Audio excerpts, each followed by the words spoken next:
తొక్కిసలాట జరిగిన బైరాగి పట్టణ కేంద్రం నుంచి బయటికి వస్తున్న భక్తులు. తిరుపతిలో పెను విషాదం.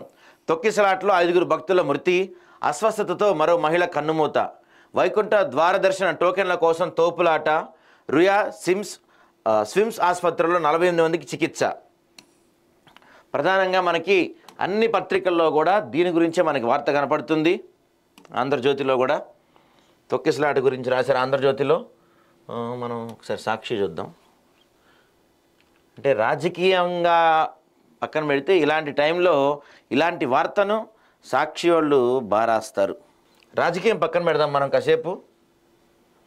చూడండి, స్పృహ కోల్పోయిన మహిళకు సిపిఆర్ చేస్తున్న దృశ్యం. ఏడుకొండలవాడ ఎంత ఘోరం, ఎంత ఘోరం! ఎవరి నేరం ఇది? ఎంతటి పాపం ఇది?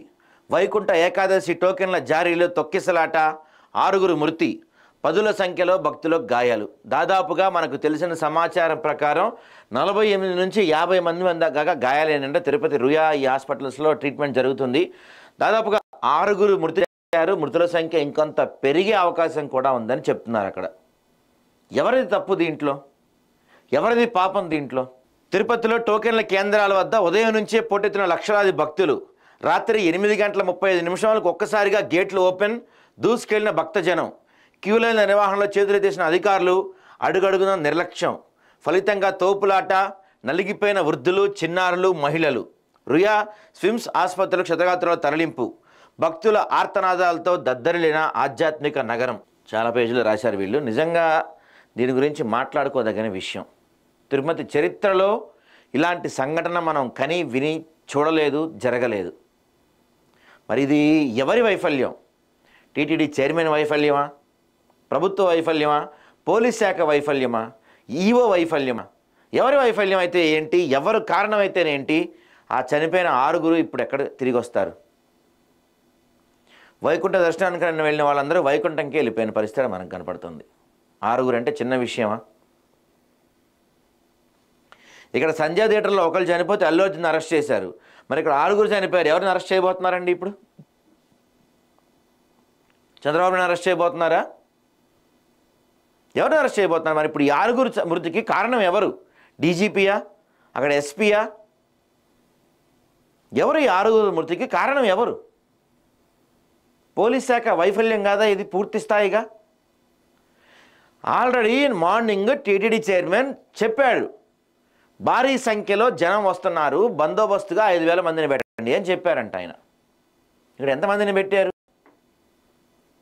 నిన్న ఆ సంఘటన జరిగిందని ఎంతమంది ఉన్నారు పోలీసులు? దీని గురించి ఆయన చైర్మన్ గారు స్పందించారు.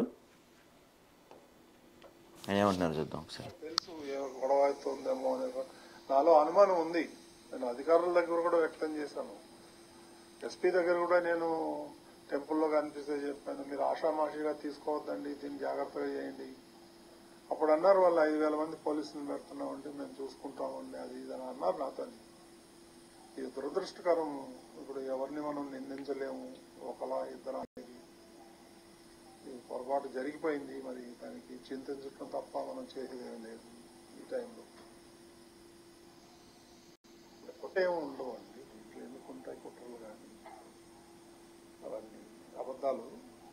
ఇది యాక్సిడెంట్, ఎవరు కావాలని ఎవరు చేయరు. It is purely accident. ఈయన చాలా హుందాగా సమాధానం చెప్పారు. ఎవరు కూడా కావాలని చేయరు, ఇట్స్ ప్యూర్లీ యాక్సిడెంట్ అని చాలా హుందాగా సమాధానం చెప్పారు ఈయన. ఒకసారి భక్తులు మాట్లాడింది చూద్దాం మనం. పోలీసులతో గొడవ పడ్డారు భక్తులు. ఏం చేస్తావా?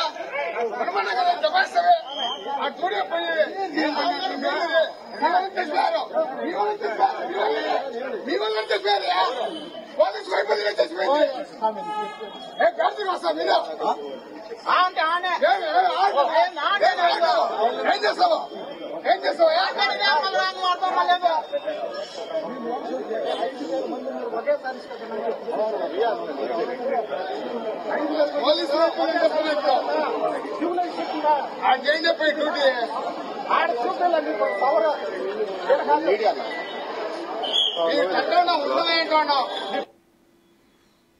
చూడండి స్థానిక ప్రజలు అక్కడ లైన్లో ఉన్నవాళ్ళు పోలీసులు మాట్లాడుతున్నారు. 8 మందికి ఇబ్బంది పడి కాళ్ళు చేతులు కూడా ఇబ్బంది పడి మొత్తం ఒక మనుషులు ఫెయిట్ అయిపోయి ఉన్నారు. అందరూ కూడాను అందరినీ కిమ్స్ హాస్పిటల్ జాయిన్ చేశారు. నాయకులందరూ కూడా వస్తున్నారు చూస్తున్నారు. ఎవరు ఏమీ లేదు.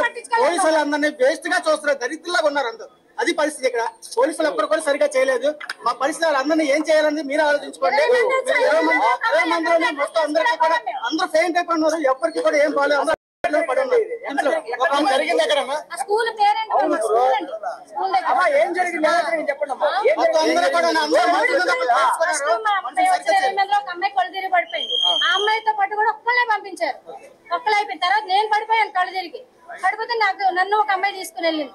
ఉన్నవాళ్ళు ఎవరిని బయటకు రాను. మా హస్బెండ్ కూడా బయటకు రానివ్వలేదు. ఓన్లీ లేడీస్ కూడా లేడీసే పంపించారు. తెలివి వచ్చిన తర్వాత వెళ్తుంటే మేము పంపిస్తాం, కంగారు పడకమ్మా, ఊపిరి తీసుకోండి అమ్మా, నీళ్ళు తాగండి అమ్మా అన్ని బాగానే చెప్పారు. కానీ క్రౌడ్ ఎక్కువైపోయింది. జనాలు ఒకసారి గేట్ తీసారు. ప్రజలది ఉందండి, పోలీసులది ఉంది. కానీ పోలీసులది ఎక్కువ ఉంది. 100% కరెక్ట్గా చెప్పింది ఆమె. నిర్లక్ష్యం ఎవరిది అంటే ప్రజల నిర్లక్ష్యం, పోలీసుల నిర్లక్ష్యం. ఇక్కడ చూడండి ఎలా తోసుకుంటూ వస్తున్నారో. 4 పోలీసులు ఉన్నారు. 5,000 మందిని ఏమి కంట్రోల్ చేయగలుగుతారు వాళ్ళు?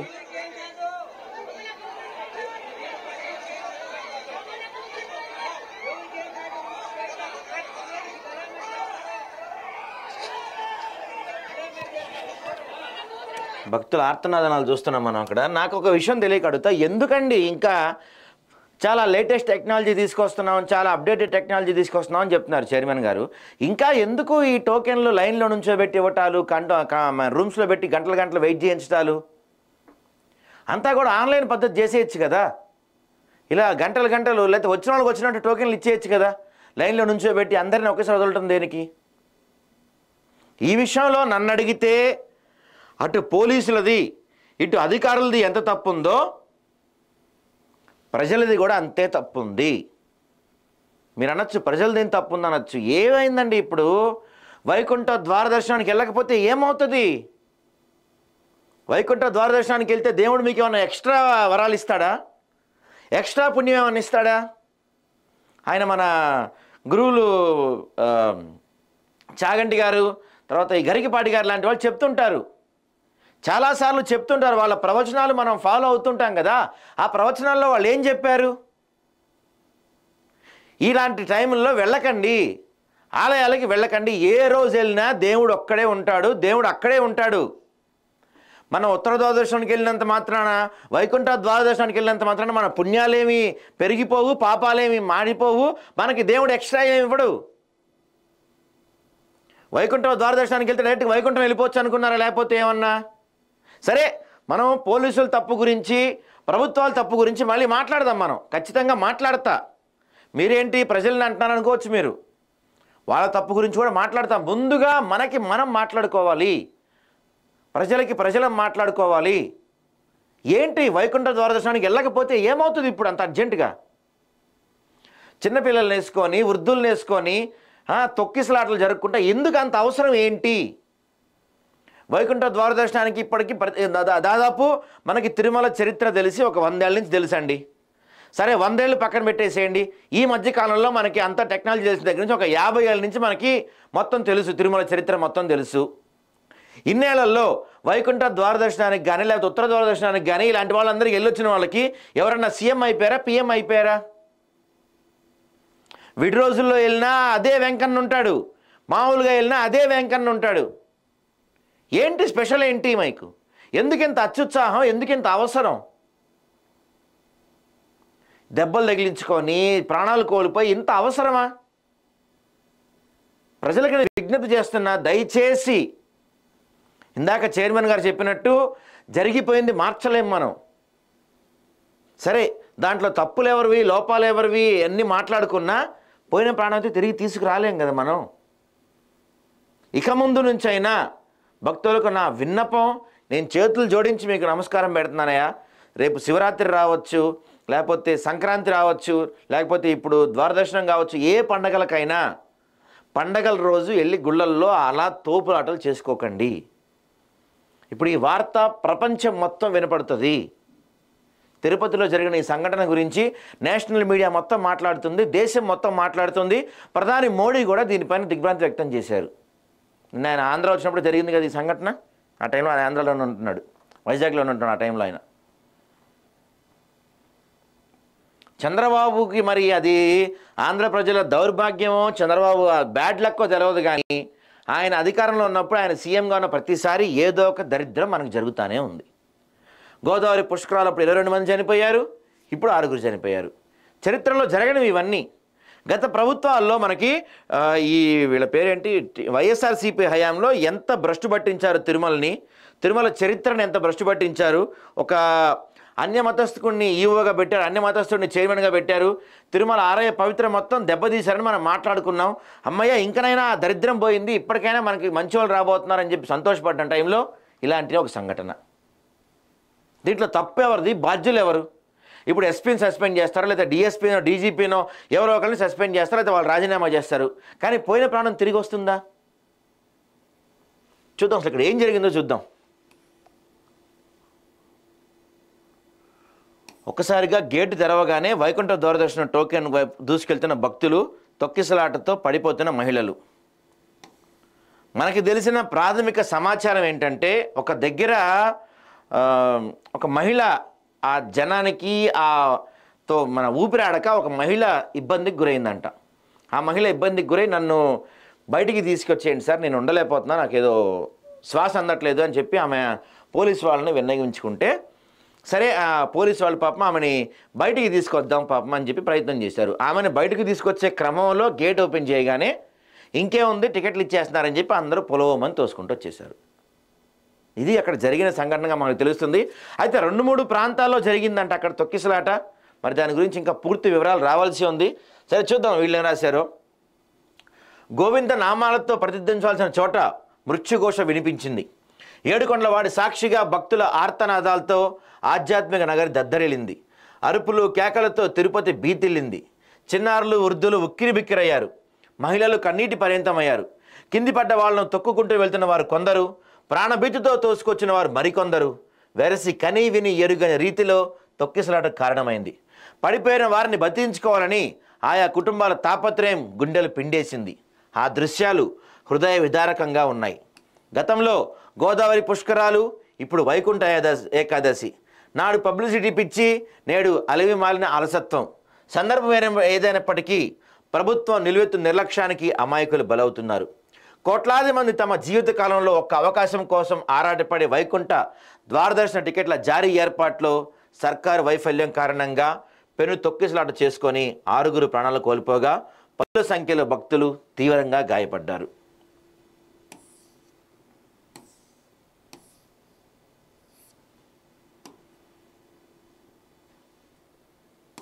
ఒకసారి విజువల్స్ చూడండి, తొక్కిసలాట దృశ్యాలు చూడండి, ఎంత హృదయ విదారకంగా అంటే చెప్పలేని విధంగా ఉన్నాయి చూడండి. ఇవి తొక్కిసలాట బాధితులు. వీళ్ళకి స్థానికులు అంటే పక్కన ఉన్న వాళ్ళు, ఆ టైంలో అక్కడ పోలీసులు అందుబాటులో లేకపోతే పక్కన ఉన్న వాళ్ళే చాలామంది సిపిఆర్ చేసి వాళ్ళని బతికించే ప్రయత్నం చేశారంట చాలా చోట్ల. ఈ దృశ్యాలు అక్కడ చాలామందికి కన్నీళ్ళు వచ్చినాయి అంట. ఆ దృశ్యాలు చూస్తుంటే ఎలాగైనా సరే వాళ్ళ ఆప్తుల్ని కానీ వాళ్ళ బంధువుల్ని కానీ వాళ్ళ దగ్గర వాళ్ళని కాపాడుకోవడానికి ఎలాగైనా సరే వాళ్ళని బతికించుకోవాలి అని అక్కడ సిపిఆర్ చేసిన పరిస్థితి చూస్తే చాలామందికి ఆ ప్రాంతంలో కన్నీళ్ళు పర్యంతమయ్యారంట చాలామంది. ఏడుకొండలవాడ ఎంత ఘోరం. చనిపోయిన వారి పేర్లు ఒకసారి చెప్పే ప్రయత్నం చేద్దాం మనం. లావణ్య స్వాతి వయసు 37 సంవత్సరాలు, తాటిచెట్లపాలెం విశాఖపట్నం. శాంతి 35 సంవత్సరాలు, కంచెరపాలెం విశాఖపట్నం. రజని 47 సంవత్సరాలు, మద్దెలపాలెం విశాఖపట్నం. దాదాపుగా 3 విశాఖపట్నం వాసులే ఉన్నారు. బాబునాయుడు 51 సంవత్సరాలు, రామచంద్రపురం నరసరావుపేట. మల్లిగ వయసు 50, మేచారి గ్రామం, సేలం జిల్లా, తమిళనాడు. నిర్మల వయసు 45, పొల్లొచ్చి, తమిళనాడు. 2 తమిళనాడు వాళ్ళు, 3 విశాఖపట్నం వాళ్ళు, 1 నరసరావుపేట వాళ్ళు ఉన్నారు. నరసరావుపేట అతను ఒకతనే పురుషుడు, అంటే మిగతా వాళ్ళందరూ మహిళలు చనిపోయారు అక్కడ, 4 మహిళలు. అందులో శాంతి అనే అమ్మాయి వయసు 35 అంటే చిన్న వయసే. మరి పిల్లలు వాళ్ళు కూడా ఉండుంటారు, వాళ్ళ పరిస్థితి ఎలా ఉందో. చంద్రబాబు ప్రభుత్వ పెను నిర్లక్ష్యం మరోసారి అమాయక భక్తుల ప్రాణాలు బలికొంది. పవిత్ర తిరుమల తిరుపతి క్షేత్రాన్ని తన రాజకీయ ప్రయోజనాల కోసం భ్రష్టుపడిచిన చంద్రబాబు దుర్మార్గం 6 భక్తుల ప్రాణాలను హరించింది. 30 మందికి పైగా తీవ్రంగా గాయపడేలా చేసింది. వారిలో పలువురి పరిస్థితి విషమంగా ఉండడంతో ఆందోళన కలిగిస్తుంది. టీడీపీ కూటమి ప్రభుత్వం బాధ్యతారాహిత్యం శ్రీవారి పుణ్యక్షేత్రంలో తిరుపతిలో భక్తుల ప్రాణాలు చెలగాటమాడింది. చల్లా చెదురుగా పడిన అమాయక భక్తుల మృతదేహాలు, తీవ్ర గాయాల పాలైన భక్తుల ఆర్తనాదాలు, వేలాది మంది భక్తుల హాహాకారాలతో తిరుపతి నగరం హృదయ విదారకంగా మారిపోయింది. రాజకీయ ప్రచారం కోసం నిరాధారణ ఆరోపణలతో ప్రత్యర్థులపై కక్షాదింపు చర్యల కోసం చంద్రబాబు నాయుడు తిరుమల తిరుపతి దేవస్థాన వ్యవస్థను భ్రష్టుపట్టించడమే ఇంతటి పెను వివాదానికి దారితీసింది. ఏమయ్యా చంద్రబాబు నాయుడు గారు, మిమ్మల్ని అడగదలుచుకున్నా నేను. ఈ సందర్భంగా కల్తీ లడ్డుకి సిట్టేశావు, ఏది సిట్ ఆడిపోయింది? కల్తీ లడ్డు జరిగిందని ఒక భారీ ప్రచారం చేసి సిట్ దర్యాప్తు చేసావు కదా, నువ్వు ఏడకపోయింది ఆ సిట్ ఏది? సిట్ దర్యాప్తు చేస్తుందా? సిట్ ఏమి రిపోర్ట్ ఇచ్చింది? ఎంతకాలం అవుతుంది జరిగి? 3 నెలలు అవుతుంది కదా దాదాపుగా. మరి సిట్ రిపోర్ట్ ఏది? రోజుకు 75,000 మంది పైగా భక్తులు తరలి వస్తున్నా ఏటా వైకుంఠ ఏకాదశి సందర్భంగా దాదాపు 6-7 లక్షల మంది వైకుంఠ ద్వారదర్శనం చేసుకుంటున్నా ఏనాడు ఇటువంటి విషాదం సంభవించలేదు. కేవలం చంద్రబాబు ప్రభుత్వ బాధ్యతారాహిత్యంలోనే తిరుమల తిరుపతి చరిత్రలో తొలిసారి తొక్కిలాట సంభవించి మాటలకు అందని పెను విషాదం దారితీసింది. నిజంగా చరిత్రలో జరగని సంఘటన ఇది. ఎప్పుడు తిరుమల చరిత్రలో తొక్కిసాట జరగల. ఇంతకన్నా ఎక్కువ మంది జనం వచ్చిన వాళ్ళు ఉన్నారు, లక్షల్లో జనం వచ్చిన వాళ్ళు ఉన్నారు. కానీ ఏ రోజు తిరుమల తిరుపతిలో ఎక్కడా కూడా తొక్కిసలాట జరిగిన సంఘటనలు లేవు. ఒకవేళ చిన్న తొక్కిసలాటలు జరిగినా ఇలా చనిపోయిన సందర్భాలు అయితే ఇదే మొదటిసారి. టీటీడీ వైఫల్యం క్లియర్గా మనకు కనపడుతుంది. ఇక్కడ వైకుంఠ ద్వారదర్శన టోకెన్ల కోసం భారీగా భక్తులు వస్తారని తెలిసినా అందుకు తగ్గ ఏర్పాట్లు చేయటంలో ప్రభుత్వం టీటీడీ పూర్తిగా విఫలమైంది. క్యూ లైన్ల వద్ద టాయిలెట్లు లేవు. దీంతో మహిళలు, చిన్నారులు నరకం అనుభవించారు. అనేక ప్రాంతాల్లో కనీసం తాగునీరు కూడా ఏర్పాటు చేయలేదు. అన్నప్రసాద వితరణ ఎక్కడా కనిపించలేదు. కొన్ని ప్రాంతాల్లో మాత్రం మంచినీరు అందించి చేతులు దులుపుకున్నారు. తిరుపతిలోని రామానాయుడు స్కూల్లో ఒక్కసారిగా గేట్లు తెరవడంతో జనాలు తోసుకోవడంతో తొక్కిసలాట జరిగి 40 మంది స్పృహ పడిపోయారు. ఇందులో అన్నమయ్య జిల్లా మదనపల్లి నియోజకవర్గ రామసముద్రం మండలం నరసాపురం నుంచి 328 మంది భక్తులు, గోవిందమాల భక్తులు కాలినడక తిరుపతి చేరుకున్నారు. వీరిలో 6గురి పరిస్థితి సీరియస్గా ఉందంట. నరసాపురం నుంచి 360 మంది భక్తులు కాలినడకని చేరుకున్నారంట. అంటే వాళ్ళు ఎన్ని రోజుల నుంచి అక్కడ ఈ పాదయాత్ర చేసి ఉంటారు? అందులో 6గురికి సీరియస్గా ఉందంట 360 మందిలో.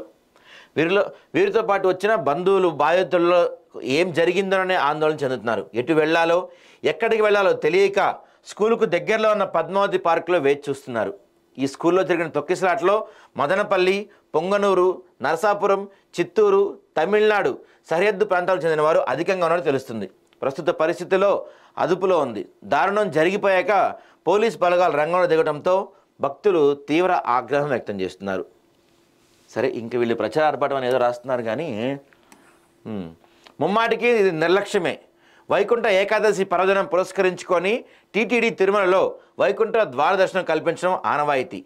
10 రోజుల పాటు కొనసాగనున్న వైకుంఠ ద్వారదర్శనం సందర్భంగా భక్తులకు టీటీడీ టోకెన్లు జారీ ప్రక్రియ ఏర్పాటు చేసింది. తిరుపతిలో 9, తిరుమలలో ఒక కౌంటర్ ఏర్పాటు చేశారు. అంటే మొత్తం 10 కౌంటర్లు ఏర్పాటు చేశారు. వైకుంఠ ద్వారదర్శనం కోసం ఏపీ, తెలంగాణ, తమిళనాడు, కర్ణాటక రాష్ట్రాల నుంచి భారీగా భక్తులు తరలివచ్చారు. 10 రోజుల పాటు ఈ టోకెన్ జారీ ప్రక్రియ కొనసాగనుంది. తిరుమలలో వైకుంఠ ద్వారదర్శనం శుక్రవారం నుంచి 10 రోజుల పాటు ప్రారంభం కానున్న నేపథ్యంలో తిరుపతి నగరంలో బైరాగి పట్టడ, ఎంజీఎం స్కూల్, ఎంఆర్పల్లి, శ్రీనివాసం, విష్ణునివాసం, రెండో చౌల్ట్రీ, ఇందిరా మైదానం, రామచంద్ర పుష్కరణి, సత్యనారాయణపురం ప్రాంతాల్లో టీటీడీ టోకెన్ల కేంద్రం ఏర్పాటు చేసింది. ఈ టోకెన్లను గురువారం ఉదయం 5 గంటల నుంచి పంపిణీ చేయాలని టీటీడీ నిర్ణయం తీసుకుంది. అయితే ఈ విషయాన్ని భక్తులకు చేరవేయటం టీటీడీ విఫలమైంది. దీంతో భక్తులు మంగళవారం రాత్రే తిరుపతికి పయనమయ్యారు. బుధవారం ఉదయం నుంచే తండోపతండాలుగా టోకెన్లు జారీ చేసే కేంద్రాలకు చేరుకున్నారు. ముఖ్యంగా తిరుపతి బైరాగి పట్టణ ప్రాంతంలో ఎంజీఎం స్కూల్ చేరుకున్న భక్తులను క్యూ లైన్లో అనుమతించలేదు. దీంతో సాయంత్రానికి భారీగా భక్తులు పెరిగిపోయారు. వచ్చిన వారిని వచ్చినట్లు క్యూ లైన్లోకి పంపమని సూచించినా డీఎస్పీ నిరాకరించినట్లు పోలీసులు చెబుతున్నారు. రాత్రి 8 గంటల 30 నిమిషాల ప్రాంతంలో అందరినీ ఒకేసారి విడిచిపెట్టమని డీఎస్పీ ఆదేశించడంతో పోలీసులు గేట్లు తెరిచారు. భక్తులు పెద్ద సంఖ్యలో క్యూ లైన్లో ప్రవేశించడంతో తీవ్ర స్థాయిలో తొక్కిసలాట జరిగింది. సాయంత్రం అయ్యేసరికి ఒక్కసారిగా భక్తులు పోటెత్తడంతో తొక్కిసలాట ప్రారంభమైంది. శ్రీనివాసం వద్ద జరిగిన తొక్కిసలాటలో ఓ మహిళ మృతి చెందింది. మరికొందరికి గాయాలయ్యాయి. మృతి చెందిన వారికి తీవ్ర గాయాలైన వారిని రుయా సిమ్స్ హాస్పిటల్కి తరలించారు. మరణించిన వారు తీవ్ర గాయాలైన వారిలో ఎక్కువ మంది మదనపల్లి తమిళనాడుకు వచ్చిన తెలుస్తుంది. ఇంత అంటే ఎవరు ఆ డిఎస్పీ, ఆయన ఎందుకు అక్కడ ఆపాడు? చాలా క్లియర్గా వీళ్ళు రాశారు. అసలు ఏం జరిగింది, ఏ నిమిషం టైం లేని ఒకటి రాశారు సాక్షి వాళ్ళు. చూద్దాం మనం. 8వ తేదీ బుధవారం ఉదయం 5 గంటలకు తిరుపతిలోని 9 కౌంటర్లలో భక్తుల రాక ప్రారంభం. ఉదయం 7:30కే దాదాపుగా 60% భక్తులతో నిన్న క్యూ లైన్లు. అంటే దాదాపుగా 5 నుంచి 7:30 అంటే దాదాపు 2.5 గంటల్లోనే 8:30 వరకు క్యూ లైన్ల వద్దకు చేరుకున్న పోలీసులు 9:30కు పూర్తి స్థాయిలో క్యూ లైన్ల నుండి ప్రవేశ ద్వారాల వద్ద పెద్ద సంఖ్యలో గుమిగూడిన భక్తులు. 10:30కు టీటీడీ అధికారులు మొక్కుబడిగా పర్యవేక్షించి వెళ్ళిపోయారు. 11:30కు భక్తులు టాయిలెట్స్ కోసం, తాగునీరు, భోజనం కోసం ఇబ్బందులు పడుతూ అధికారులు నిలదీశారు. 12:30కు తమిళనాడు, కర్ణాటక రాష్ట్రాల నుంచి వేల సంఖ్యలో చేరుకున్న భక్తులు. 1:30కు భక్తుల తాకిడి తారాస్థాయికి చేరింది. 2:30 అవుతున్న కౌంటర్ కేంద్రాల వద్ద భక్తులను అప్రమత్తం చేయని అధికారులు. మధ్యాహ్నం 3:30 గంటలకు క్యూ లైన్లో వేచి ఉండలేక టికెట్లు ఎప్పుడు ఇస్తారంటూ భక్తులు నిలదీత ప్రశ్నించినా పట్టించుకునే అధికారులు. ఇక్కడ ఒక చిన్న విషయం చెప్పదలుచుకున్నాం. ఉదయం 5 గంటలకు వచ్చి లైన్లో నుంచున్నారు దాదాపుగా. సరే 7:30 వేసుకోండి. 7:30కి దాదాపుగా లైన్లోకి వచ్చి అందరూ నుంచున్నారు. 7:30కి 60% ఫుల్ అయిపోయిందని చెప్తున్నారు కాబట్టి 7:30కే వచ్చి అందరూ లైన్లో నుంచున్నా. 3:30 దాకా ఎందుకు టికెట్లు ఇవ్వలేదు? 3:30 దాకా ఎందుకు టోకెన్లు జారీ చేయలేదు? పొద్దున్న 7:30కి వచ్చి లైన్లో నుంచిన వాడికి బాత్రూమ్స్ రావా? వాడికి ఆకలేదా? పేషెంట్ ఉంటారు కదా దాంట్లో, వాళ్ళ పరిస్థితి ఏంటి? ఎందుకు 3:30 దాకా టోకెన్లు జారీ చేయలేదు? సాయంత్రం 4:30 శ్రీనివాసం, బైరాగి పట్టడి, రామానాయుడు స్కూల్స్ వద్ద రాత్రి 9 గంటలకు టోకెన్లు ఇస్తారని ప్రకటన. సాయంత్రం 5:30కు రైల్వే స్టేషన్, బస్టాండ్ ప్రాంతాల నుంచి శ్రీనివాసం, రామానాయుడు స్కూల్ వద్దకు భక్తులు పెద్ద సంఖ్యలో కౌంటర్ వద్దకు చేరిక.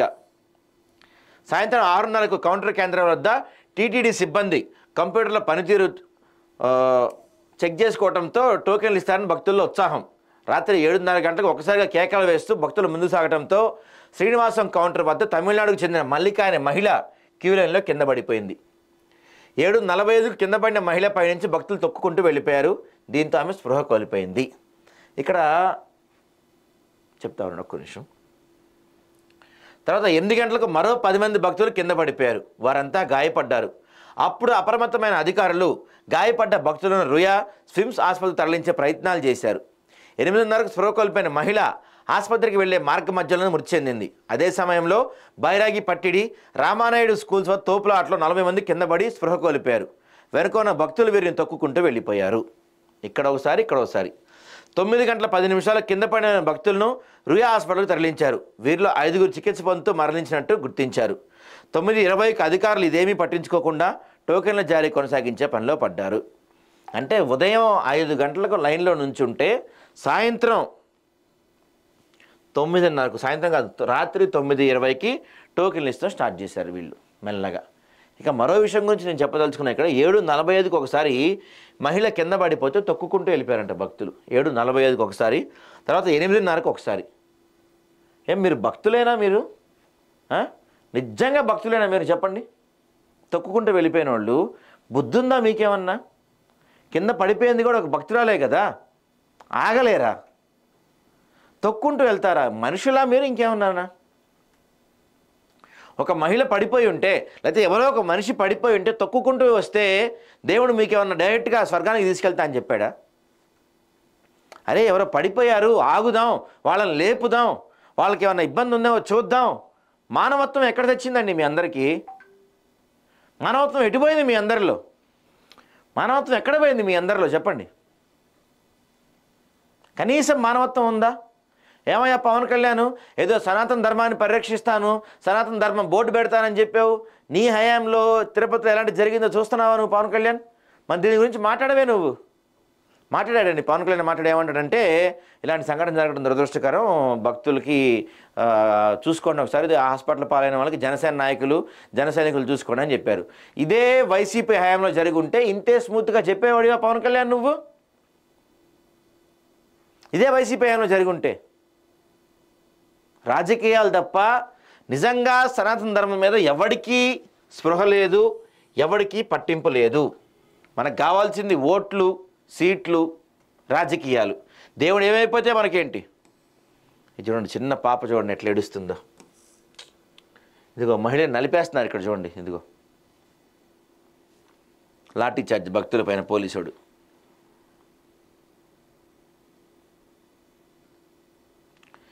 సినిమా టికెట్ల కోసం విడిచిపెట్టినట్లు అందుకే తొక్కిసలాట జరిగిందంటున్న పోలీసుల వైఫల్యమైన టీటీడీ చైర్మన్. ఇక్కడ చూడండి, ఒక చిన్న పిల్లడు చూడండి ఎలా ఉన్నాడు ఇక్కడ. వాడి పరిస్థితి ఏంటో అక్కడ. అందరూ స్పందించారు దీని గురించి. మోడీ స్పందించారు. తిరుపతి తొక్కిసలాటలో భక్తులు మృతి చెందిన వార్త తెలిసి ప్రధాని మోడీ తీవ్ర దిగ్భ్రాంతి వ్యక్తం చేశారు. తొక్కిసలాట ఘటన ఎంతో బాధించింది. ఆప్తులను కోల్పోయిన వారందరికీ నా ప్రగాఢ సానుభూతి తెలియజేస్తున్నా. గాయపడిన వారు త్వరగా కోలుకోవాలని కోరుకుంటున్నా. బాధితులకు సత్వర న్యాయం చేసేందుకు ఈ ప్రభుత్వం అన్ని రకాలుగా కృషి చేస్తుందని ప్రధాని మోడీ ఎక్స్లో బుధవారం అర్ధరాత్రి పోస్ట్ చేశారు. ఈయన కూడా తీవ్ర బాధపడుతున్నాడంట. మన చంద్రబాబు నాయుడు, జగన్ దిగ్భ్రాంతి, పెను విషాదం రాహుల్ గాంధీ, బాధాకరం కేజ్రీవాల్, తీవ్ర ఆందోళన కలిగించిందని పవన్ కళ్యాణ్ అంటున్నారు. టీటీడీ మాజీ చైర్మన్ వైవి సుబ్బారెడ్డి దిగ్భ్రాంతి, పురంధేశ్వరి, మాణిక్యం ఠాగూర్, మాజీ మంత్రి వెల్లంపల్లి వీళ్ళందరూ మాట్లాడుతున్నారు దీని గురించి. అందరూ అయితే ఎంతమంది మాట్లాడినా ఏం చేసినా జరిగిపోయిందని ఎవరు మార్చలేరు. చింతించడం తప్ప చేసేదేం లేదు. అధికారుల వైఫల్యంతో తొక్కిసలాట, మీడియాతో టీటీడీ చైర్మన్ బీఆర్ నాయుడు. ఒకేసారి ఎందుకు టికెట్లు ఇవ్వాలండి మీరు? వైకుంఠ ద్వారదర్శన టోకెన్ల జారీపై ప్రత్యేక శ్రద్ధ పెట్టిన టీటీడీ చరిత్రలో ఇటువంటి దుర్ఘటన జరగలేదు. వైఎస్ఆర్సీపీ అది పక్కన పెడదాం. వైఎస్ఆర్సీపీ గురించి అసలు వీళ్ళు రాసిన పాయింట్ బాగుంది. టోకెన్ల జారీ ఎలా జరిగి ఉంటే ఇది జరిగేది కాదు. తిరుమలలో దర్శనాలు టోకెన్ల జారీ బాధ్యత పూర్తిగా ప్రభుత్వానిదే. ఏటా వైకుంఠ ద్వారదర్శనానికి దాదాపు 7 లక్షల టికెట్లు జారీ చేస్తారు. వీటిలో రోజుకి 20,000 చొప్పున 10 రోజుల పాటు 2 లక్షల టికెట్లు ఆన్లైన్లో ఇస్తారు. మరో 5 లక్షల టికెట్లు 10 రోజుల పాటు రోజుకు 50,000 చొప్పున తిరుపతిలో భక్తులకు జారీ చేస్తారు. ఇందుకోసం తిరుపతిలో 9 ప్రాంతాల్లో ప్రత్యేక కేంద్రాలు ఏర్పాటు చేయాలి. ఒక కేంద్రంలో 10 కౌంటర్లు ఉంటాయి. వైకుంఠ ద్వారదర్శనం తెల్లారుజామున 2 గంటల నుంచి 5 గంటల వరకు వీఐపీలకు కేటాయిస్తారు. ఉదయం 5 నుంచి సర్వదర్శనం ప్రారంభమవుతుంది. దీనికి 24 గంటల ముందే తిరుపతిలో సర్వదర్శనం టోకెన్లు జారీ చేయాలి. సాధారణంగా ఉదయం 5 గంటలకు టోకెన్లు జారీ చేయడం మొదలవుతుంది. అంతకు 15-20 గంటల ముందే భక్తులు క్యూలోకి ప్రవేశిస్తారు. వచ్చిన వారిని వచ్చినట్లు క్యూ లైన్లో అనుమతించాలి. క్యూ లైన్ నిండిన తర్వాత వెలుపల కొంత దూరం రోప్ లైన్ ఉంటుంది. అది కూడా నిండి జనరద్దీ పెరిగితే నియంత్రణ కష్టమని భావిస్తే ఉదయం 5 గంటలకు ముందే కౌంటర్లు తెరిచి టోకెన్లు జారీ చేస్తూ క్యూ లైన్ల మీద ఒత్తిడి తగ్గించాలి. భక్తుల రద్దీ ఒత్తిడిని టీటీడీ ఏర్పాటు చేసిన ఉన్నతాధికారుల బృందం నిరంతరం పర్యవేక్షించాలి. ఈ బృందంలో 2 డీఎస్పీ స్థాయి అధికారులు, ఆర్డీఓ స్థాయి అధికారి, తహసీల్దార్ స్థాయి అధికారి తప్పనిసరిగా ఉండాలి. నిరంతరం రద్దీని అంచనా వేస్తూ ఎక్కడా అవాంఛనీయ ఘటనలు జరగకుండా జాగ్రత్తలు తీసుకొని టోకెన్లు పంపిణీ చేయాలి. సరే, ఏది ఏమైనా సరే వెనక్కి తీసుకురాలేం.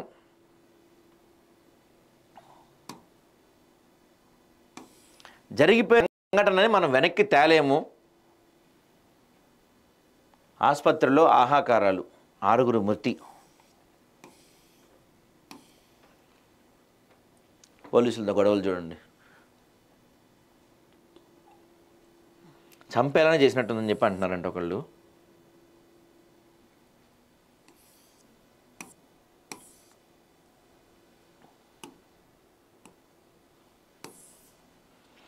ఇటువంటి రోజు అయితే మనం రావాలని కోరుకోము, రాకూడదు కూడా. ఈ విషయంలో రాజకీయాలు పక్కన పెట్టండి.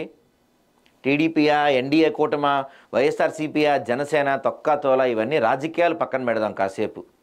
తిరుపతి అంటే మన దేశం కాదు, ప్రపంచంలోనే మన సనాతన ధర్మం గురించి మన హిందువులకి ఒక ప్రత్యేకమైన క్షేత్రం తిరుపతి. దాదాపుగా ప్రతి హిందువు కూడా వాడి జీవితంలో ఒక్కసారైనా తిరుపతి రాకుండా వెళ్ళడు. ప్రతి హిందువు ఎక్కడున్నా సరే దేశవ్యాప్తంగా. అలాంటి తిరుపతి పవిత్రతను మీరు కాపాడాలి. మీకు తెలుసు వైకుంఠ ద్వార దర్శనానికి 7 నుంచి 10 లక్షల మంది జనం వస్తారని మీకు తెలిసి ఎందుకు ఏర్పాట్లు చేయలేదు? 10 కౌంటర్లు పెట్టినప్పుడు ఏ టైంకి టికెట్లు ఇస్తారు ఎందుకు చెప్పలేదు? అక్కడ పోలీస్ వ్యవస్థ ఎందుకు లేదు? కౌంటర్లు క్యూ లైన్లు నిండిపోయి జనం బయటికి వచ్చేస్తున్నా తొక్కిసలాటపోతుంది, చాలామంది జనం ఎక్కువ అయిపోతున్నారని తెలిసినా ఎందుకు అక్కడ అధికారులు స్పందించలేదు? టీటీడీ అధికారులు ఎందుకు అక్కడ చర్యలు తీసుకోలేదు? పోలీసు అధికారులు వచ్చి చూసి చూడనట్టు వెళ్ళిపోయారు. ఈ మొత్తం వ్యవహారంలో బాధ్యత ఎవరు? పోలీసులదా, టీటీడీదా, ప్రభుత్వానిదా? ఎవరిది బాధ్యతనేమి? దేశవ్యాప్తంగా ఈరోజు తిరుమల తిరుపతి చరిత్రను మీరు మసకబార్చారు. గతంలో తిరుపతి గురించి వార్త వస్తే ఈరోజు ఎంతమంది భక్తులు వచ్చారంట, ఈరోజు ఎంతమంది క్యూ లైన్లో నుంచున్నారంట, ఈరోజు దర్శనానికి 24 గంటల నుంచి 48 గంటల దర్శనానికి టైం పడుతుందంట, లేకపోతే ఈరోజు హుండీ ఆదాయం ఎంత వచ్చిందంట. ఇలాంటి వార్తలే చూసాం. కానీ మా దౌర్భాగ్యమో మా ఏంటో తెలియదు. కానీ మీ ప్రభుత్వం వచ్చినప్పటి నుంచి, కూటమి ప్రభుత్వం వచ్చినప్పటి నుంచి టీటీడీ చరిత్ర పైన మచ్చలు పడుతూనే ఉన్నాయి. ఒక కల్తీ లడ్డు వ్యవహారం కావచ్చు, ఈరోజు జరిగిన వ్యవహారం కావచ్చు, రెండు వేరువేరని మీరు అనొచ్చు. కానీ మనం ఇలాంటి వార్తల్ని తిరుపతి గురించి చూడాలని కోరుకోవటం లేదు. బాబు సనాతన ధర్మ పరిరక్షకుడా, ఎక్కడున్నావయ్యా నువ్వు? పవన్ కళ్యాణ్ మిగతా విషయాల్లో గొంతు చించుకొని మాట్లాడతావు కదా, మరి ఈ విషయంలో ఎందుకు మాట్లాడటం లేదు? నువ్వు ఒక డిప్యూటీ సీఎంవి కదా. దీనికి కారణం ఎవరు? దీనికి బాధ్యులు ఎవరు? వాళ్ళని సస్పెండ్ చేసే అధికారం నీకుంది కదా, ఎందుకు చేయట్లేదు నువ్వు? ఇంకా ఇదే వైసీపీ హయాంలో జరుగుంటే నువ్వు ఇంతే సైలెంట్గా ఉండేవాడివా పవన్ కళ్యాణ్? నువ్వు ఏదో సనాతన ధర్మ పరిరక్షకుడిని, తోపుని, తురుముని అని చెప్పుకుంటా ఉంటావు కదా నువ్వు. అభినవ భగత్ సింగ్ అని చెప్పుకుంటా ఉంటావు కదా నువ్వు. ఇదేనా నువ్వు చేసేది? నీ ప్రభుత్వ హయాంలో మీరు అధికారంలోకి వచ్చిన తర్వాత తిరుపతి గురించి మనం ఏ వార్తలు అయితే చూడకూడదని కోరుకుంటున్నాం, అయ్యే వార్తలు వస్తున్నాయి. తిరుపతి లడ్డు కల్తీ అయిందని ఒక వార్త చూస్తాం మొన్నటి వరకు. ఇప్పుడు తిరుపతి జరిగిన తొక్కిసాల గురించి చూస్తాం ఒక వార్త మనం. ఇంకోటి ఏం చేస్తుంది మీ ఎన్డీఏ ప్రభుత్వం? ఏం చేస్తుంది మీ కూటమి ప్రభుత్వం? ఏం చేస్తున్నావు పవన్ కళ్యాణ్? నువ్వు చంద్రబాబు నాయుడు ఏం చేస్తున్నావు? నువ్వు సీనియర్ని, దేశంలోనే సీనియర్ని, నేను ప్రపంచంలోనే సీనియర్ పొలిటీషియన్ అని చెప్తావు కదా నువ్వు. ఇదేనా నేను ఒక గొప్ప అడ్మినిస్ట్రేటర్ని, నా అడ్మినిస్ట్రేటర్ లెవెల్స్ తోపు తురుము, నేను ఒక తురుము కానని చెప్పుకుంటావు చంద్రబాబు నాయుడు నువ్వు. ఇదేనా నీ యొక్క అడ్మినిస్ట్రేషన్ లెవెల్స్? ఇదేనా నీ గొప్పతనం? ఇటువంటి చేతగాని ప్రభుత్వం అయితే మేము ఎక్కడ చూడలేదండి ఇంతవరకు. తిరుమల విషయంలో మీరు చేస్తుంది తప్పు. తిరుమల భద్రత విషయంలో కావచ్చు, తిరుమల పవిత్రత విషయంలో కావచ్చు, మీరు తీసుకునే ప్రతి విషయం కూడా తప్పు. గతంలో గోదావరి పుష్కరాలు ఏం జరిగిందో మనం మర్చిపోలేదు. మరోసారి ఇది ఎవరు బాధ్యత వహించాలి దీనికి? మరి ఏ విధంగా అయితే అల్లు అర్జున్ అరెస్ట్ చేశారో ఆ విధంగా ఇప్పుడు ఈ విషయంలో ఎవరిని అరెస్ట్ చేయబోతున్నారు? కూటమి ప్రభుత్వం సమాధానం చెప్పాలి. బాబు సనాతన ధర్మ పరిరక్షకుడా, నువ్వు కూడా సమాధానం చెప్పి తీరాలి దీని గురించి. ఏమాత్రం నీకు నిజంగా హిందువులన్నా సనాతన ధర్మం అన్నా నీకేమాత్రం గౌరవం ఉన్నా, ఏమాత్రం నిజమైన భక్తుడివైనా నువ్వు దీని గురించి నువ్వు క్షమాపణ చెప్పాలి పవన్ కళ్యాణ్ బయటకు వచ్చి ఈరోజు. నువ్వు చూద్దాం వీళ్ళు ఎలా స్పందిస్తారు, ఏం చెప్తారు చూద్దాం మనం.